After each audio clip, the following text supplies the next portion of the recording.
ఇర్మియా గ్రంథము 17వ అధ్యాయము. మీకు ఒక మాట చెప్తా. ఈరోజు మన అంశం ఏంటంటే ఇనుప గంటముతో ఏమి వ్రాయబడింది. ఇనుప గంటముతో ఏమి వ్రాయబడింది మన అంశం ఈరోజు అంశంలో ఇర్మియా గ్రంథం 17వ అధ్యాయం 2వ వచనం చదువుకుందాం. చూడండి. యూదా పాపము ఇనుప గంటముతో ఏమి వ్రాయబడింది. ఈరోజు మన అంశ జ్ఞానము. ఇనుప గంటంతో ఏమి రాయబడింది అంటే యూదా పాపము ఇనుప గంటముతో వ్రాయబడింది.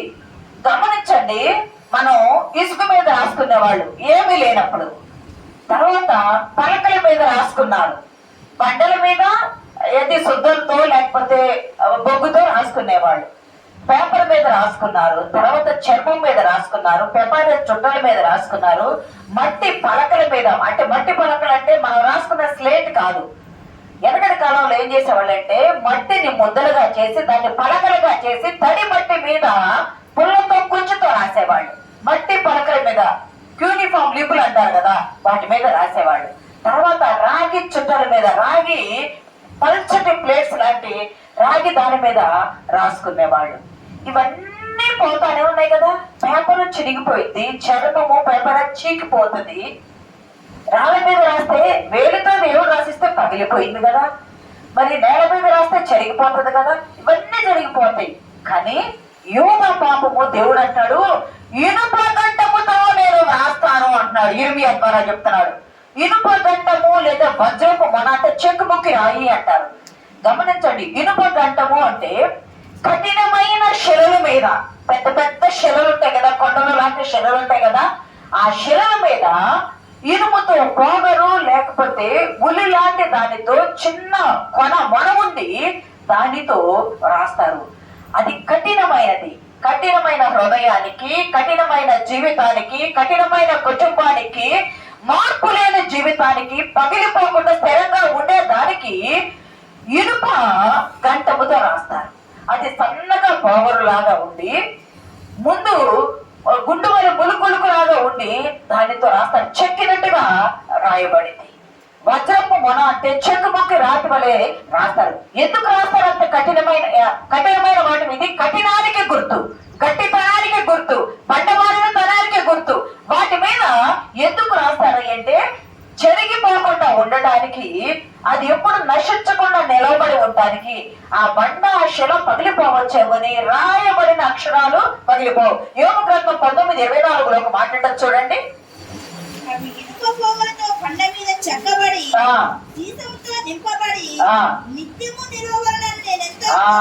దేవుడు యోబు ద్వారా మాట్లాడుతున్నాడు. దేవుని మాటలు ఇనుప పోగరుతో అంటే ఇనుప గంటములంటతో రాయబడి శీర్షము కరిగించి పోస్తే దాని మీద అక్షరాలు తెల్లగా మెరుస్తూ వెండిలాగా కనిపిస్తూ ఉంటాయి. అంటే అది ఇంకెప్పటికీ చెరిగిపోకుండా ఉండాలని. కానీ ఇక్కడ దేవుడు ఏమంటున్నాడు, యోగము పోగరుతో ఇనుప పోగరుతోనూ శీర్షముతోనూ కరిగించి పోస్తే చెరిగిపోకుండా ఉంటున్నాడు. అవైనా పోతాయేమో, కానీ యూదా పాపము ఇనుప గంటముతో వజ్రపు మనకు చెక్కుముక్కి రాతితో చెక్కితే ఇంకా పాపము ఎప్పుడు పోదు. అసలు యూదా ఎవరు? యూదా చేసిన పాపం ఏమిటి అంటే యూదా ఎవరు అంటే మనం ఎప్పుడు చెప్పుకుంటాం యాకోబు అని. యాకోబు 4వ కుమారుడు యూదా. 4వ కుమారుడు యూదా.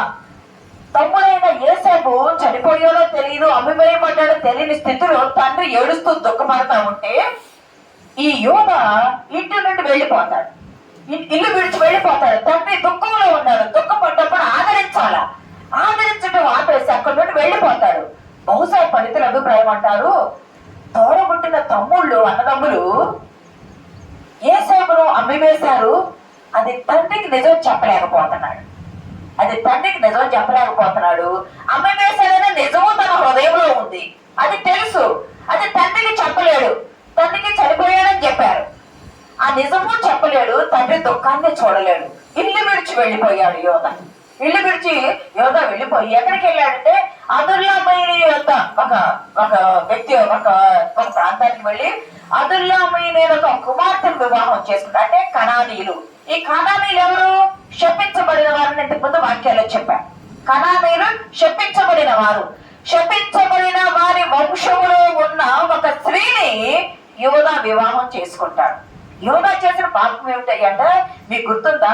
వాక్య రిఫరెన్స్లు ఎవరు కానీ అబ్రహాము ఎలియాజరు కంటాడు, ఎలియాజరు నీవు నాకు చెయ్యి పెట్టి ప్రమాణం చెయ్యి, నా కుమారుడైన ఇస్సాకునకు ఈ కనానీయుల కుమార్తెలలో 24:3 ఉంటది. ఈ కనానీయుల కుమార్తెలు ఆదికాండం 24:3 ఎవరిని వివాహము చేయవద్దు.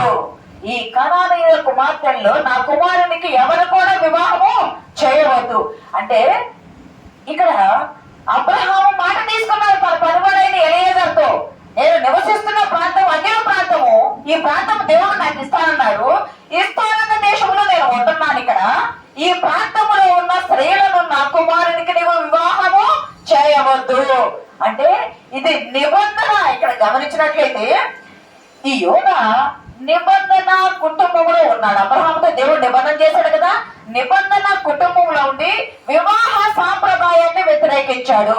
యోదా చేసిన పాపం ఏమిటంటే నిబంధన కుటుంబంలో ఉన్నాడు. రక్షణ ఎక్కడి నుండి వచ్చింది? యూదుల్లో నుండి వచ్చిందని ఈ యోహాను సువార్తలో ఉంది కదా, రక్షణ యూదుల్లో నుండే వచ్చింది. 4:22 ఉంటుంది. ఆ యూదుల్లో ఉండే రక్షణను రానివ్వకుండా ఉండటానికి అన్య స్త్రీని వివాహం చేస్తున్నాడు. అది యోదాకు తెలియదు. మరి అన్య స్త్రీలు రాలేదా? దేవుని వంశంలో ఒకటి వచ్చారు. విశ్వాసం కలిగి వస్తే చేరవచ్చు, కానీ విశ్వాసేనాన్ని చేసుకోవట్లే పోయి అవిశ్వాసులతో జోడీ కట్టాడు, వివాహం చేసుకోడు. వివాహ సాంప్రదాయం తండ్రితో అబద్ధము చెప్పలేక నిజము చెప్పలేక ఇల్లు విడిచి దుఃఖంలో ఉన్న తల్లిని విడిచి వెళ్ళిపోయాడు. అన్య దేశానికి వెళ్ళి అన్య స్త్రీని వివాహం చేసుకున్నాడు. 3 పిల్లలు పుడతారు. పెద్ద కుమారుడికి వివాహం చేస్తాడు. పెద్ద కుమారుడు దోషి అయ్యాడు, దేవుని దృష్టికి చనిపోయాడు. వారి సాంప్రదాయం ప్రకారం భర్త చనిపోతే వారి కుమారులు వంశం నిలపడానికి తర్వాత కుమారుల నుంచి వివాహం చేస్తారు. 2వ వారిని ఇచ్చాడు. అంటే వాళ్ళ అన్నదమ్ములు యోదా చేసిన పని దేవుని దృష్టిలో తప్పుగా దోషంగా అయింది. అందుకని దేవుడు వారిని చంపివేయించాడు. వారి దేవుడి దృష్టిలో తప్పు అయింది, వారు చనిపోయారు. అయితే ఎలాగైతేనేమి యోదాకు కోడల ద్వారా తామారు ద్వారా సంతానం కలుగుతారు. ప్రియ సంగమా, అది దేవుని ప్రణాళికలోకి రావాలి అని తామారు దేవుని సంకల్పం చొప్పున నేను దేవుని బిడ్డగా ఉండాలి, నా గర్భాన రక్షకుడు రావడానికి నేను ఒక సాధనం కావాలి అని ఆమె చాలా ప్రయాసపడింది. ఆమె ప్రయాస ప్రభువునందు వ్యర్థం కాల. ఎలాగైతేనేమో యోదా తప్పిపోయాడు. మరి యోదా తప్పిపోయాడు కానీ జ్యేష్ఠత్వం పొందుకోలేదు. కానీ రక్షణ ఎవరి నుండి రావాలా? యూదుల నుండి రావాలా. మరి యోదా తప్పిపోయింది. తర్వాత కాలంలో యోదా రాజులు ఉన్నారు. మీకు గుర్తుందా? 19 మంది యోదా రాజులు ఉన్నారు, 20 మంది ఇజ్రాయేల్ రాజులు ఉన్నారు. మొత్తం 39 మంది రాజులు ఇజ్రాయేల్ దేశాన్ని పరిపాలించారు. 19 మంది రాజుల్లో దావీదు మంచి రాజు, 19 మంది రాజుల్లో హిజ్కియా మంచి రాజు, 19 మంది రాజుల్లో యోషియా మంచి రాజు, ఇంకా చాలా మంది మంచి రాజులు ఉన్నారు. కానీ పూర్ణ మనసుతో అనుసరించిన వాళ్ళు వీరు. మరి యోదా అంటే ఒక యోదాయేనా? యోదా అంటే యోదా దేశము, యోదా ప్రజలు, యోదా జాతి మొత్తము వారి పాపము లెక్కించబడింది. యోదా రాజుల్లో దావీదు ఉన్నాడుగా, దావీదు యోదా రాజేగా. దావీదు పాపం చేయలేదా? దావీదు పాపం చేశాడు. కానీ పాపం చేసినప్పుడు నీది తప్పు అని చెప్పినప్పుడు పాపాన్ని ఒప్పుకొని పశ్చాత్తాపడి పాపాన్ని విడిచిపెట్టి మరలా పాపం అయిపోలా. అందుకే దేవుని చిత్తానుసారుడయ్యాడు. మరి తర్వాత ఎవరు వచ్చారయ్యా అంటే చాలా మంది వారు చేసిన పాపాలు ఏమిటి అంటే రిఫరెన్స్లు చెప్తా, రాసుకొని చదవద్దు. ఇర్మియా 17:2, 2:20, న్యాయాధిపతులు 3:2, 2వ దినవృత్తాంతాలు 24:13, 33, 2వ దినవృత్తాంతాలు 33, 3వ వచనం 19వ వచనం చదవండి. 33వ అధ్యాయము 2వ దినవృత్తాంతములు 33వ అధ్యాయము 3వ వచనం 19వ వచనం. తన తండ్రి అయిన హిజ్కియా పడగొట్టిన ఉన్నత స్థలములను తిరిగి కట్టించి బయలుదేవతకు బలిపీఠములను నిలిపి దేవతా స్తంభములను చేయించి ఆకాశ నక్షత్రములన్నింటినీ పూజించి కొలిచెను. 19వ వచనం చదవమ్మా. అతడు చేసిన ప్రార్థనను గూర్చియు అతని మనవి వినబడుటను గూర్చియు అతడు చేసిన పాప ద్రోహములన్నింటిని గూర్చియు తాను గుణపడక ముందు ఉన్నత స్థలములను కట్టించి దేవతా స్తంభములను చెక్కిన విగ్రహములను అతడు నిలుపుటకు గూర్చియు దీర్ఘదర్శుడు రచించిన గ్రంథంలో వ్రాయబడి ఉన్నది. ప్రియ సంగమా, గమనించినట్లయితే యూదా ఏమి పాపం చేసిందయ్యా అంటే, గమనించండి, దేవుడు పరలోకములో ఉన్నాడని అని మనము నమ్మి విని విశ్వసించాం కదా. పరలోకములో ఉన్న దేవుడు భూలోకముకు రావాలంటే ఎవరు కావాలి అంటే నరులు కావాలా. నరులు కావాలని అబ్రహామును ఎన్నుకొని ఒక ప్రణాళిక చాలాసార్లు చెప్పి అబ్రహామును ఎన్నుకొని యోదాను ఎన్నుకొని వారి వంశాన్ని ఎన్నుకొని తీసుకొచ్చి దావీదు సింహాసనాన్ని స్థిరపరిచి నేను మీతో ఉంటాను, మిమ్మల్ని స్థిరపరుస్తానని చెప్పి దావీదు నుండి యేసుక్రీస్తు రావాలి. కాబట్టి ప్రణాళిక ఒకటి రచించి, ప్రణాళిక ఒకటి బయలుపరిచి, ప్రణాళిక ఒకటి ప్రకారం చేస్తూ ఉంటే వీరు తప్పిపోతున్నారు. హిజ్కియా ఎంత మంచి రాజు! హిజ్కియా కుమారుడైన మనీషా చేసిన పాపం అంట దేవుడు ఎన్నడూ క్షమించలేకపోతున్నాడట. ఆ అధ్యాయం చదివితే అంటే తర్వాత రోజులో హిజ్కియా తర్వాత మనీషా తర్వాత రాజులు వచ్చారు. ఎవరు వచ్చినా మనీషా చేసిన పాపము నేను క్షమించలేకపోతున్నాను అంటాడు దేవుడు. ఏం చేశాడయ్యా మనీషా అంటే, తండ్రి ఏమో విగ్రహాలు ఉండకూడదని పడగొట్టిచ్చేసి ప్రార్థన ఏర్పాటు చేస్తే, కుమారుడు మనీషా తండ్రి కట్టించిన అవి పడగొట్టేసి, బలిపీఠాలన్నీ పడగొట్టేసి విగ్రహాన్ని, ఆకాశ నక్షత్రాలకు విగ్రహాలు కట్టించాడు. స్తంభాలను, దేవతా స్తంభాలను నిలిపాడు. వర్షం వచ్చిందని వర్ష దేవతకు స్తంభాలను నిలిపాడు. నిలిపితే ప్రజలు ఏం చేస్తారు? నిత్యము చూస్తూ ఉంటే, శ్రమ కష్టం కలిగినప్పుడు అన్ని నుంచి వాటికి పూజ చేస్తూ ఉంటే దేవుని ఎరిగిన బిడ్డలు కూడా వెళ్ళి వాటి ఎదుట పూజలు చేస్తూ ఉన్నారు. గమనించండి, బైబిల్ ఏముందంటే, ఒక్కొక్క సమయంలో అన్యులు వారి దేవుళ్ళు దేవతలు విడిచి దేవుని వైపు తిరుగుతారని వాక్యంలో ఉంటే, వీళ్ళేం చేస్తున్నారయ్యా అంటే, దేవుడు నువ్వు రా అని పిలిచి నువ్వు నా సొత్తు. గమనించండి, మనం ప్రదానం చేసుకుంటారు కదా, వివాహం చేసుకునే వాళ్ళు ముందు ప్రదానం చేసుకుంటారు కదా. ప్రదానం చేసుకున్నప్పుడు నీవు నాకు కాబోయే భర్తవి లేదా నువ్వు నాకు కాబోయే భార్యవి అని ప్రదానం చేసుకుంటారు. పరలోకములో ఉన్న దేవుడు భూమి మీదకి వచ్చి వరుడైన యేసుక్రీస్తు కాబట్టి వధువైన సంఘముతో ఆయన వచ్చి ప్రదానం చేసుకొని నేను వెళ్ళి మరలా నా ఎంతో కొట్టడానికి మమ్మల్ని తీసుకుపోతానన్నాడు కదా. ఓషాలో చూడవసరం లేదు కానీ నేను మిమ్మల్ని ప్రదానం చేసుకుందాను అన్నాడు కదా. దేవుడు నీవు నా సొత్తయ్యా అని ప్రదానం చేసుకుని ఇజ్రాయేల్ జాతిని చేసుకుంటే వాళ్ళు ఏమన్నారు? నీవు మాకు అవసరం లేదు అని వేరే వాళ్ళను వివాహం చేసుకున్న రీతిగా వేరే వాళ్ళతో నీవు ఏం చేస్తున్నావు అంటే పాపము చేస్తున్నావు. నేను నీ కొరకు ప్రాణం పెట్టడానికి నాకున్న ఒక్కగానొక్క కుమారుని పంపించి నీ కోసం నేను రక్షణ ఇవ్వడానికి సిద్ధపడితే నువ్వేం చేస్తున్నావు? నేను ఏర్పాటు చేసుకుంటే ఏర్పాటు చేసుకున్న నన్ను విడిచి నువ్వు లోకములో ఉన్న లోకస్తుల వలె చేస్తూ ఉన్నావు. మీరు చేస్తున్న పాపము ఇందాక మనం చదవబడిన భాగంలో మీకై మీరే, మీ దోషాన్ని బట్టి మీరే ఇతర దేశాలు నేను తీసుకొచ్చి మమ్మల్ని అక్కడ స్థిరపరిచా, కానీ మీరు చేసిన దోషాలను బట్టి మీకై మీరే చెదిరిపోతున్నారని దేవుడు చెప్తూ ఉన్నాడు. మీకై మీరే చెదిరిపోతున్నారు. దేవుడు ఏర్పాటు చేసుకుని తీసుకొచ్చిన దేవుణ్ణి నువ్వు నాకు అవసరం లేదయ్యా అని మాట్లాడే దేవుణ్ణి, పిలిచిన దేవుణ్ణి, ఆస్వాదించే దేవుణ్ణి, అభివృద్ధి చేసే దేవుణ్ణి, స్థిరపరిచే దేవుణ్ణి విడిచిపెట్టి కనిపించని దేవుణ్ణి, మాట్లాడిన దేవుణ్ణి నువ్వు దేవుడిగా చేసుకుని పూజలు చేసి బలుమిచ్చి నీ పిల్లలను అగ్నిగుండాలు దాటించి అగ్నికి బలిగిస్తా ఉంటే దేవుడు చూస్తూ ఊరుకుంటాడా? దేవునికి కోపం రాదా? వారు చేసిన పాపము ఇంకా ఎస్కేలు ఎంతో తర్వాత వెళ్ళిపోయినా చూసుకోండి. 6వ వచనం కానీ 12వ వచనం కానీ ఎస్కేలు తీసుకెళ్లి దేవుడు చేస్తాడు. దేవాలయం చూడు, ఎస్కేలు వాళ్ళు రహస్యముగా ప్రతి ఆకాశంలో ఎదిగే వాటిని, నీటిలో ఈదే వాటిని, భూమి మీద నడిచే వాటిని రూపాలను చేసుకుని గోడల మీద చెక్కుకొని రహస్యంగా వేస్తున్నారయ్యా. నన్ను విడిచిపెట్టి నేను ఎక్కడ ఉంటా? నా పరిశుద్ధ నివాసము ఇక్కడ ఎలా ఉంటుందయ్యా?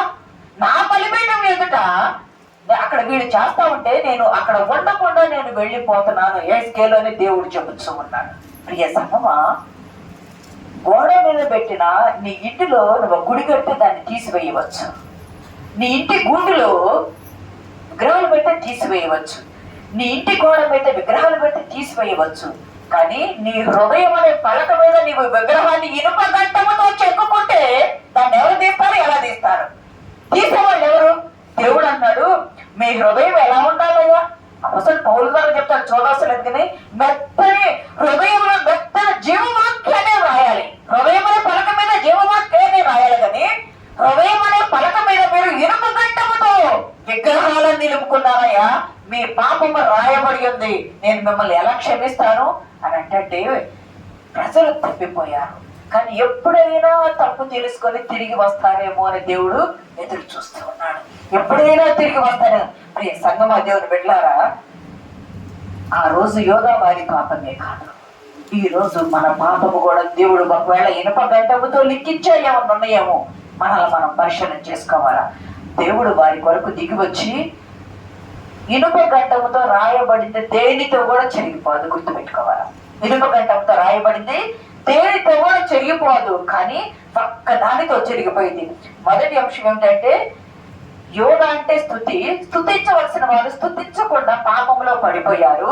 పాపంలో పడిపోయిన వారిని దేవుడు ఏం చేస్తున్నాడంటే మీ పాపాలను నేను క్షమిస్తాను అంటాడు. మొదట ఇనుప గంటంతో రాయబడిన పాపము ఎలాగ పోయింది? ఇనుప గంటంతో రాయబడింది పాపము మొదటి అంశము. మరి రెండవది, మరి నీ పాపం ఎలా పోయింది? ఇనుప గంటముతో రాయబడితే ఆ పాపం పోదు, అది చెరిగిపోకుండా ఉండటానికి, దేనితో చెరిపివేయకుండా ఉండటానికే అది రాయబడింది. మరి దేనితో పోయితాయి అంటే మొదటి యోహాను పత్రిక 1వ అధ్యాయం 9వ వచనం చూడండి. మొదటి యోహాను పత్రిక 1వ అధ్యాయము. మన పాపములను మనము ఒప్పుకొనిన యెడల ఆయన నమ్మదగిన వాడును నీతిమంతుడును గనుక ఆయన మన పాపములను క్షమించి సమస్త దుర్నీతి నుండి మనలను పవిత్రులుగా చేయును. యేసు రక్తము, అంతకు ముందు చూడండి 8 నుండి 8వ వచనం చదవండి చూడండి. అయితే ఆయన వెలుగులో ఉన్న ప్రకారం మనమును వెలుగులో నడిచిన యెడల మనం అన్యోన్య సహవాసం గలవారమై ఉందుము. అప్పుడు ఆయన కుమారుడు యేసు రక్తము ప్రతి పాపం నుండి మనల్ని పవిత్రులుగా చేయును. యేసు రక్తము ప్రతి పాపము నుండి మనల్ని పవిత్రులుగా చేయును. ప్రియ సంగమా, వజ్రపు మనతో రాయబడిందైనా నువ్వు ఏ రీతిగా పాపం చేసినా, ఏమి చేసినా, అలాగని అపోస్తలుడైన పౌలు ద్వారా దేవుడు అంటాడు, కృప విస్తరించవల్ల పాపము చేయవల్ల అట్లన రాదు. పాపము చేయకూడదు. నువ్వు తెలిసి చేసినా తెలియక చేసినా పాపము పాపమే. కానీ దేవుడు ఇనుప గంటముతో లిఖించిన పాపం ఉంటే ఆ పాపము ఎలాగ పోయిద్దయ్యా అంటే, పాపాన్ని నువ్వేం చేయాలంటే మొట్టమొదట నీ పాపాలు నీవు ఒప్పుకోవాలా. మొట్టమొదట నీ పాపాలు, దావీదు పాపం చేయలేడు, మనమంటే మనిషే కదా, పాపం చేశాడు. కానీ ప్రవక్త వచ్చి చెప్పినప్పుడు పాపాన్ని ఏం చేశాడు? ఒప్పుకున్నాడు. ఒప్పుకున్న తర్వాత మరలా పాపం వైపు చూడలేదు, పాపం వైపు చూడలా. ఈ ఒక్క విషయము తప్ప దావీదు ఇంకా ఏ పాపము చేయలేదని దేవుని ద్వారానే చెప్పబడింది. ప్రియ సంగమా, నీ పాపాలు నీవు ఒప్పుకోవాలా, నీ పాపాల నిమిత్తం నీవు పశ్చాత్తాపడాలా, నీ పాపాలను నీవు విడిచిపెట్టాలి. ఈ 3 జరగాల. నీ పాపము ఇనుప గంటముతో లిఖించబడిందైనా దానిని పోవాలి అంటే మొట్టమొదటి నీ పాపాలు నువ్వు ప్రభు సన్నిధానానికి వచ్చి నువ్వు ఒప్పుకోవాలా. మరి యోహాను పత్రికలో ఒక మాట ఉంటది కదా, చూడండి. యోహాను 9:31 చూడండి. దేవుడు పాపుల మనవి ఆలకింపడని ఎరుగుదుము. దేవుడు ఏం చేస్తున్నాడు? దేవుడు పాపుల మనవి వినడు. మరి దేవుడు పాపుల మనవి వినకపోతే మన పాపాలు ఎట్లా పోతాయి? మన పాపాలు ఎట్లా పోతాయి అంటే, నువ్వు పాపిగా ఉండి మొరపెడితే నీ మొర వినడు. నీ పాపాలను ఒప్పుకొని మొరపెడితే దేవుడు నీ మొర వింటాడు. దేవుడు మన పాపాలను వింటగదా, పాపి మొర వింటగదా అంటే నిజమే ఆ మాట. పాపిగా ఉంటే నీ మొర దేవుడు వినడు. కానీ నీ పాపాలను నీవు ఒప్పుకొని దావీదును విడిచిపెట్టినప్పుడు దావీదు క్షమించి, దావీదు నా చిత్తానుసారం దేవుడు ఒప్పుకున్నాడు కదా.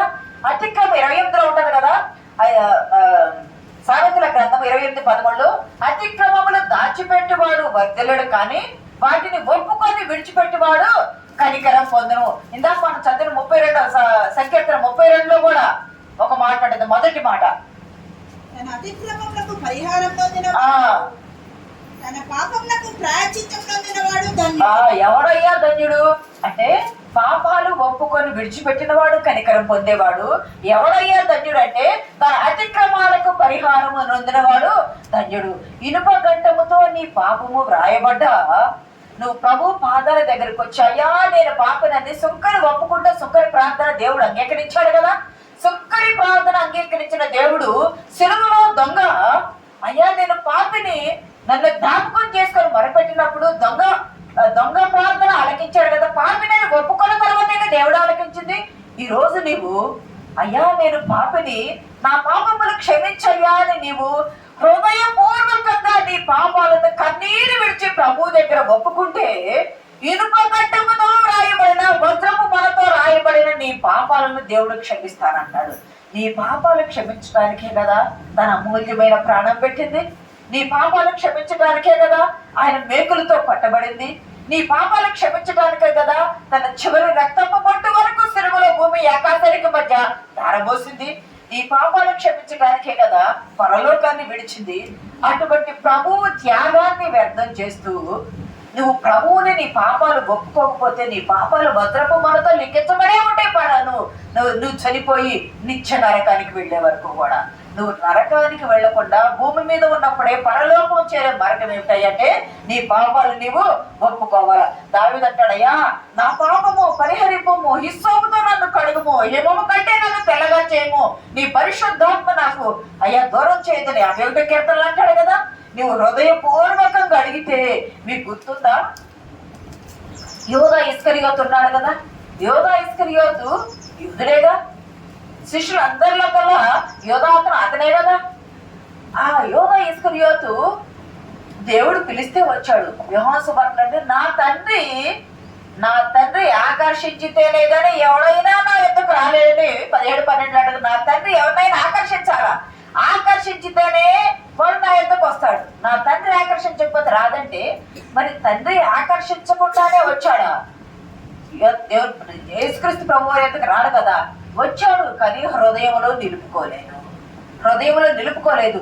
చివరికి 30 వెండి నాణాలు అమ్మేశాడు. అయ్యా నేను నీతిమంతుని నిరపరాధ రక్తాన్ని అప్పచెప్పాను అనుకున్నాడు కానీ నేను పాపం చేశాను, నా తప్పు క్షమించు ప్రభు అని ప్రభువు చనిపోకముందైనా చనిపోయిన తర్వాత అయినా వచ్చి ఆయన దగ్గర వేడుకుంటే ప్రభు క్షమించడానికే కదా సిలువ మరణం పొందింది. యోధా నువ్వు చెయ్యాలనుకున్నది చెయ్యని చెప్పాడు కదా. అంటే క్షమించలేని పాపం అనేది ఏది కూడా లేదు. ఎంతటి ఘోర పాపులైనా, అది ఆకాశమందు ఎత్తైనా పాతాళమంత లోతు పాపమైనా క్షమించే సిద్ధ మనసు కలిగిన వాడు ప్రభు అయిన యేసుక్రీస్తు వాడు నిత్య జీవాన్ని విడిచాడు. యోధా ఒకసారి చదివితే 17వ అధ్యాయము యోహాను సువార్త 17వ అధ్యాయం 12వ వచనం. నేను వారి యొద్ద ఉండగా నీవు నాకు అనుగ్రహించిన వారిని నీ నామమందు కాపాడుతిని. నేను వారిని భద్రపరిచితిని కనుక లేఖనము నెరవేరినట్లు నాశనపుత్రుడు తప్ప వారిలో మరి ఎవడును నశింపలేదు. గమనించండి, నశించలేదు అంటే నిత్య జీవానికి వారసులు అవుతున్నారు. నిత్య జీవానికి వారసులు కాకుండా యోధా తన ఇంటికి వెళ్లి ఉరి పెట్టుకొని చనిపోయినదంత కదా. తన ఇంటికి అంటే నిత్య నరకానికి పండితుల అభిప్రాయము. నిత్య నరకానికి వెళ్లి ఉరి పెట్టుకొని ఆ పెట్టుకున్న చెట్టు కొమ్మ విరిగిపోయి పైనుండి కిందికి పడి పేగులు బయటికి వచ్చి నడిమికి బ్రద్దలయ్యి ఎంత ఘోరమైన పరిస్థితి. ప్రియ సంగమా దేవుని బిడ్డలారా, మనకు ఎలా ఉండాలి అంటే ఇనుప గంటముతో రాయబడిన పాపం అయినా అయ్యా నేను పాపిని అని సుంకరి ప్రార్థన వలె ఒప్పుకోవాలా. పేతురు కూడా సంతాపపడి వెలుపలికి పోయి ఏడ్చాడంత కదా.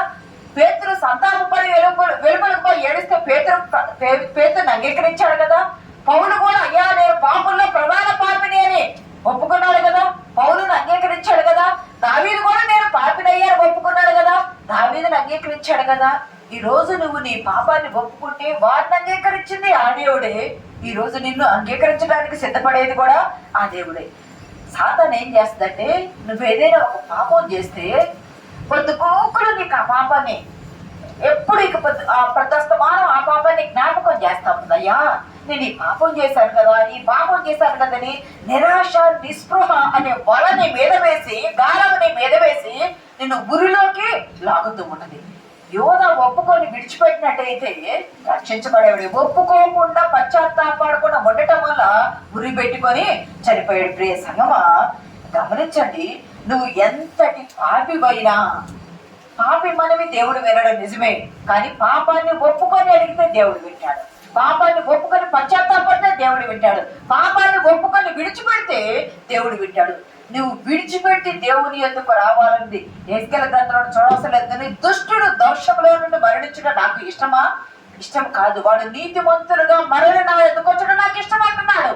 నీతిమంతులుగా మరలాలి అంటే నీ పాపాలు ప్రభు సన్నిధానంలో విడిచిపెట్టాలా, ఒప్పుకోవాలా, పశ్చాత్తాపడాలా, ఆయన పాదాల చెంత ఆయన రక్తంలో కడగబడాలా, ఆయన బాప్తిసం ద్వారా నీవు అంగీకరించబడాలా, నిత్య రక్షణకు నీవు పాత్రలు కావాలా. 3వ చూద్దాం చూడండి, సామెతల గ్రంథము 28వ అధ్యాయము 20వ వచనం. నమ్మకమైన వానికి గమనించండి, ఇక్కడ మొదటి అంశం ఏంటంటే నీ పాపము ఇనుప గంటముతో లిఖించబడింది. ఇనుప గంటంతో రెండవది లిఖించబడిన నీ పాపము ఎలాగపోయిందయ్యా అంటే ఒప్పుకొని పశ్చాత్తాపడి విడిచిపెడితే దేవుడు నిన్ను క్షమించడానికి, నువ్వు పాపిగా ఉండి మరపెడితే వెంటావు, పాపాన్ని ఒప్పుకొని మరపెడితే వెంటాడని చెప్పింది. 3వది ఏంటంటే నువ్వు ఒప్పుకొని విడిచిపెడితే దేవుడికి నువ్వేమైన వాడిగా ఉంటావు, నమ్మకమైన వాడిగా ఉంటావు. బడా నమ్మకమైన మంచి దాసుడు అన్నాడు కదా, నమ్మకమైన వాడిగా ఉంటావు. నమ్మకమైన వానికి ఏమి కలిగిద్దాయి అంటే మెండుగా దీవెలు కలుగుతాయి. చప్పట్లు కూడా దేవుడు నామని గణపడతాం. మెండుగా దీవెలు కలుగుతాయి నీకు, మెండుగా నీకు, నీ పిల్లలకి, నీ కుటుంబానికి, నువ్వు చేయు పనులన్నిటికీ మెండుగా దీవెలు కలగాలి అంటే నీ జీవితంలో, నీ కుటుంబంలో, నీ హృదయంలో, నీ కన్నుల్లో, నీ అంతరంగంలో, నీ ఆలోచనలో, నీ జీవిత విధానంలో, నీ క్రియల్లో ఉన్న నీ పాపాన్ని నీవు ఒప్పుకొని విడిచిపెట్టాలి. ఒప్పుకొని విడిచిపెడితే నువ్వేమవుతావు? కనికరం పొందుతావు. కనికరం పొందినప్పుడు నువ్వేమవుతావు? దేవునికి నమ్మకమైన వాడిగా అవుతావు. నువ్వు నమ్మకమైన వాడి అయితే దేవుడు నీకేమిస్తానని అంటే మెండైన దీవెన ఆశీర్వాదములు ఇస్తానంటాడు. మీకు గుర్తుందా? చూడవసరం లేదు కానీ 2వ రాజులు 5వ అధ్యాయంలో సిరియా దేశపు అధ్యక్షుడు నయమాను ఉన్నాడు కదా, సైన్యాధిపతి నయమాను ఉన్నాడు కదా, సిరియా దేశపు సైన్యాధిపతి నయమాను పరాక్రమశాలి, బహుధైర్యవంతుడు, అతను ధనవంతుడు, అధికారము కలిగిన వాడు, అతను గొప్ప ఆధిక్యత కలిగిన వాడు, సైన్యాధిపతి, అన్ని ఉన్నాయి ఆధిక్యతలు, రాజు దగ్గర ఘనత పొందిన వాడు. అటువంటి సైన్యాధిపతి నయమానుకు కుష్ఠరోగం ఉన్నది. పాత నిబంధన కాలంలో కుష్ఠరోగాన్ని దేనిగా భావిస్తారంటే దేవుని శాపంగా భావిస్తారు. దేవుని శాపంగా భావిస్తారంటే దేవుని శాపంతో వచ్చిన కుటుంబంలో ఉన్నది వెలివేస్తారు. అది బయట వాళ్ళకి చెప్పుకోలేరు. ఇతను పరాక్రమశాలి అయి ఉండను, కానీ ఇతరులో ఏముందో అంటే అంతరంగంలో తీరని వేదన ఉన్నది. ఎందుకంటే కుష్ఠరోగము తన దేహం మీద ఉంది. చాలా మంది మనుషులకు అసూయ అనే కుష్ఠరోగం ఉంటుంది. అసూయ అనే కుష్ఠరోగం ఉంటుంది. చర్మం మీద అయితే తప్పించుకోవచ్చు, కానీ నీ హృదయాంతరంగంలో ఇనుప గంటముతో లెక్కించబడితే అసూయ, ద్వేషము, కోపము, పాపము, క్రోధము, అల్లరి, దూషణ ఇవన్నీ నీ హృదయంలో. అందుకే ఇందాక మనం చదివిన లేఖన భాగం 8వ గ్రంథంలో అంటాడు కదా, హృదయం అన్నిటికంటే మోసకరమైనది, అది ఘోరమైన వ్యాధి కలది.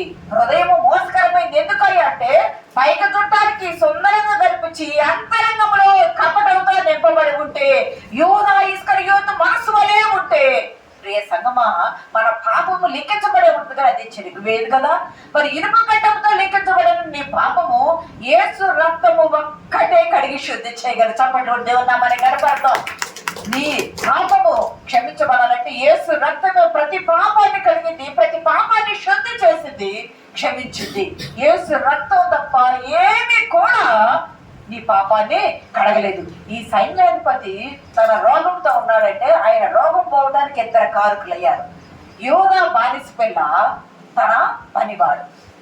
ఎలీషా భక్తుని యొద్దకు వచ్చాడు. దోతాల దగ్గర ఆయన గుడారం వేసుకొని కొండ మీద ఉన్నాడు. అక్కడికి వచ్చి చూసేటప్పటికి ఆ ఎలీషా ప్రాంతం లోనుంది. అంత దూరం నుండి అధికారం కలిగి గుర్రాలతో, సైన్యాలతో, రథాలతో అన్ని బహుమానాలు తీసుకొని వచ్చిన ఆ సైన్యాధిపతిని ఎలీషా ప్రవక్త అన్నాడు, బయటికి కూడా రాకుండా ఆయన వెళ్ళి 7 సార్లు యోర్దాను నదిలో మునగమనగానే అరికాలు కోపం నన్ను ఎత్తుకొచ్చేసింది. నేను ఎంత అధికారం కలిగిన వాడిని, ఆయన వచ్చి నా మీద ఏమన్నా చెయ్యాలించో ఊదో ఏమన్నా చేస్తాడని ఏమన్నా అనుకుంటే ఆయన ఏం చేయలేదు. ఒక్క మాట చెప్పాడు, మా సిరియాలలో దమస్కోలో లేవా ఈ నదులు? ఎంత మంచి నదులు ఉన్నాయి, యోర్దాను దగ్గరికి ఎందుకు నేను వెళ్ళాలంటే పనివాడు చెప్తాడయ్యా, అతను ఏదైనా గొప్ప కార్యం చెప్తే మనం చేస్తాం కదా, అతను చెప్పింది చేస్తే తప్పే ఉంటుంది. కోపాన్ని తగ్గించుకొని వెళ్ళాడు. యోర్దాను అంటే అటు తెలుసా? శ్రమలు, నిందలు, అవమానము, మరణము. శ్రమలు, నిందలు, అవమానము, మరణము.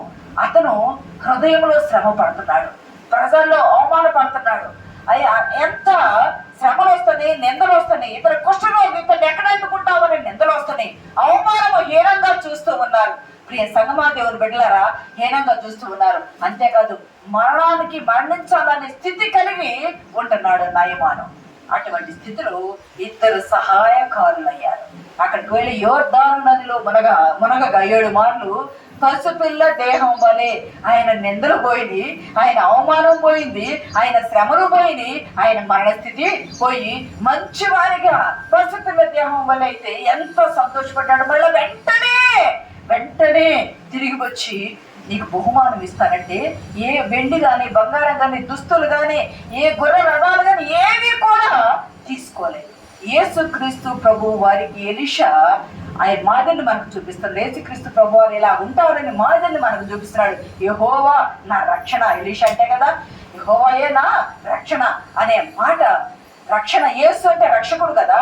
ఇలా ఉంటాడు, నా రక్షణ యేసయ్యా. ఎంత బాగా చెప్పాడు, ఎంత చక్కని మాట చెప్పాడు. ఏమి కొడుతున్నాడు గమనించండి.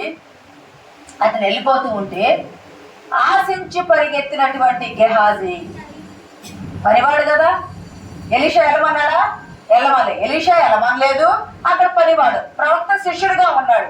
పరిగెత్తుకుంటూ రొప్పురు అయినా గుర్రం మీద పోతున్నాడు, ఈయన పరిగెత్తుకుంటూ పోతున్నాడు.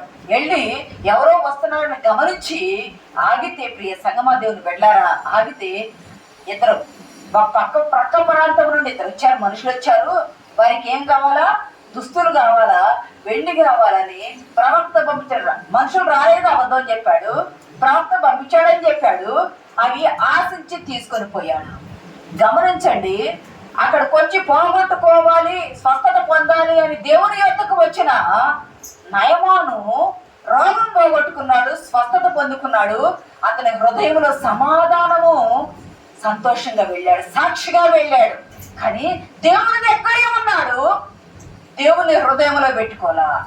దేవుని దగ్గరే ఉన్నాడు, దేవుని హృదయంలో పెట్టుకోకుండా ఏమి వెళ్ళి తెచ్చుకున్నాడు అంటే నిత్య రోగాన్ని, కుష్ఠును తనకి, తన ఇంటి వారందరికీ శాపాన్ని తెచ్చుకున్నాడు. శాపాన్ని కుష్ఠగా తెచ్చుకున్నాడు. ప్రియ సంగమా, మీకు గుర్తుందా? ప్రభు పక్కనే ఉన్నాడు యోధ. ఏమి తెచ్చుకున్నాడు అంటే మరణాన్ని, శాపగ్రస్తాన్ని తెచ్చుకున్నాడు. ప్రవక్త పక్కనే ఉన్నాడు గెహాజీ. ఏమి తెచ్చుకున్నాడు అంటే రోగాన్ని, తన ఇంటి వారందరికీ శాపాన్ని తెచ్చుకున్నాడు.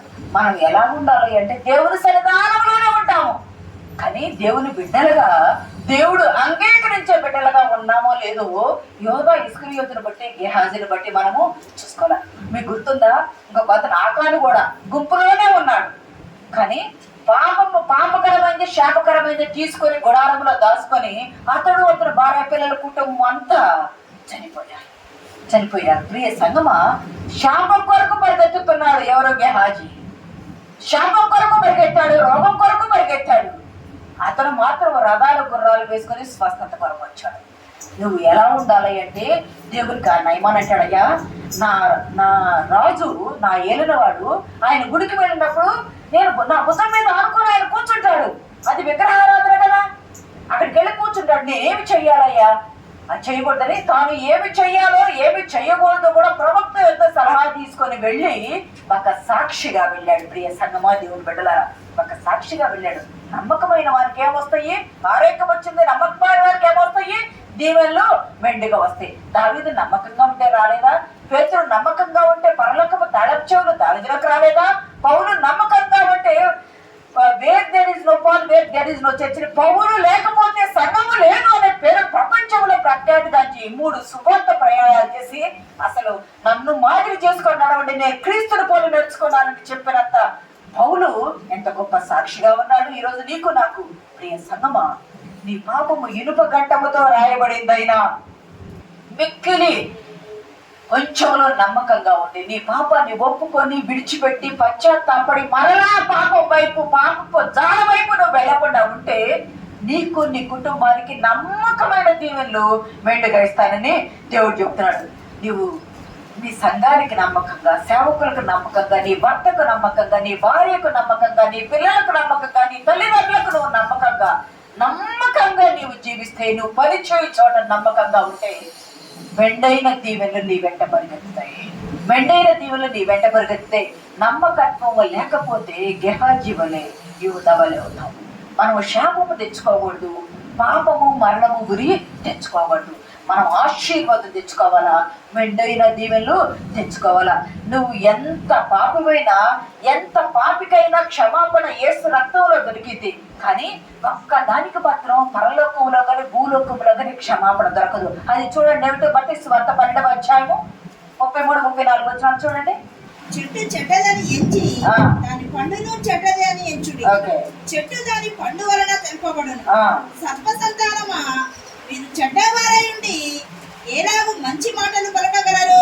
12వ అధ్యాయము 31 చదువుమా. కాబట్టి నేను మీతో చెప్పినదేమనగా, మనుషులు చేయు ప్రతి పాపమును దూషణయో వారికి క్షమింపబడును గాని ఆత్మ విషయమైన దూషణకు పాప క్షమాపణ లేదు. ఆత్మ విషయమైన దూషణకు పాప క్షమాపణ లేదు. తర్వాత మనుష్య కుమారునికి విరోధముగా మాట్లాడువానికి పాప క్షమాపణ కలగదు గాని పరిశుద్ధాత్మకు విరోధముగా మాట్లాడువానికి ఈ యుగమందైనను రాబో యుగమందైనను పాప క్షమాపణ లేదు. వాక్యంలో ఉంటది, క్షమించే పాపాలు ఉన్నాయి, క్షమించని పాపాలు ఉన్నాయి. క్షమించలేని పాపములో ప్రధానమైనది పరిశుద్ధాత్మకు విరోధముగా ఆత్మ విషయమై దూషణగా మాట్లాడితే భూమి మీద కానీ పరలోకములో కానీ నీ పాపాలు క్షమించబడవు. నువ్వు ఎంత పాపివైనా నీ పాపాన్ని ప్రభు చెంతకొచ్చి నువ్వు క్షమాపణ అడిగితే, ఆయన రక్తములో కడగబడితే, ఆయన నామంలో బాప్తిసం తీసుకుంటే ఆయన రక్తము నిన్ను కడిగి ఇనుప గండంతో రాయబడిందని స్వస్థతనిస్తుంది. నువ్వు పశ్చాత్తాపడాలి. నువ్వు పాపిగా ఉంటే నీ పాపి మనమే అంగీకరించబడదు. నువ్వు ఒప్పుకొని విడిచిపెట్టాలా. దావీదు వలె ఒప్పుకోవాలా, పేతురు వలె ఒప్పుకోవాలా, రక్షించబడతాము. అప్పుడు నీకేమవుతాయి అంటే మెండైన దీవెన ఆశీర్వాదాలు నీకు, నీ కుటుంబానికి, నీ చేతి పనులకు, నీ పిల్లలకు సకలం అనుగ్రహించి ఆశీర్వదిస్తాను దేవుడు వాగ్దానం చేశాడు. ఆకాశము భూమి గతించిపోతుంది కానీ ఆయన మాటలు ఎంత మాత్రము గతించిపోవు కదా. నమ్మకంగా నువ్వు నీ కుటుంబంలో ఉండు, నీ సంఘంలో ఉండు, నువ్వు పనిచేయ చోటు ఉండు. నీ భర్తకు, నీ భార్యకు, నీ పిల్లలకు, ప్రతి ఒక్కరికి నువ్వు నమ్మకంగా, ఇతరుల విషయంలో నమ్మకంగా లేకపోతే దేవునికి నమ్మకంగా ఎలా ఉంటావు? కనిపించే మనుషులకు నమ్మకంగా లేకపోతే కనపడని దేవునికి నువ్వు ఎలా నమ్మకంగా ఉంటావు? నువ్వు నమ్మకత్వం కలిగి జీవించు. పరలోక రాజ్యము నీదే నాది. పరలోకము స్వతంత్రించుకున్నట్టు పరిశుద్ధాత్మ దేవుడు మనకు సహాయం దయచేయను గాక. ఆమేన్.